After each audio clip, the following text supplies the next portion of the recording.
চাচা হেনা কোথায়? বাবা, হেনার তো গতকাল বিয়ে হয়ে গেছে। না, এটা আমি বিশ্বাস করি না।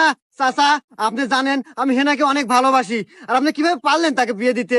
আর আমার কথা কি হেনাকে বলেন নাই আপনি? আহা বাবা, বোঝো না কিসে রে? আমি তো হেনাকে বলছি, হেনাও তোমাকে ভালোবাসে, কিন্তু তুমি বলে আমার মেয়েকে একটা মেকআপ বক্স কিনে দিতে পারো না। এইভাবে অপমান চাচা, এটা আমি মানতে পারছি না। আপনি কার সাথে বিয়ে দিয়েছেন সেই জামাইয়ের নাম্বারটা আমাকে দেন, আমিও চিঙ্কু মাস্তান এটা আমি দেখে ছাড়বো। আমি হেনাকে ছিনিয়ে নিয়ে আসবো। আহা বাবা, বোঝো না কিসে রে? এও কথা আমি আমার মেয়েরে বলছিলাম যে চেঙ্কু মাস্টারের সাথে যদি ঝামেলা করস, পরিবর্তে একটা ঝামেলা হবো।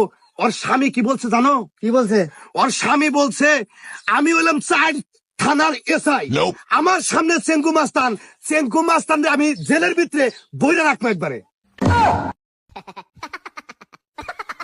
আচ্ছা বাবা, তুমি ঝামেলা করো না, ওর জামাইয়ের নাম্বার নাও। হ্যাঁ, না চাচা থাক গিয়া, নাম্বার টাম্বার লাগবে না, আমি দিয়ে ছাড়বো, সমস্যা নাই। নাম্বার চাই।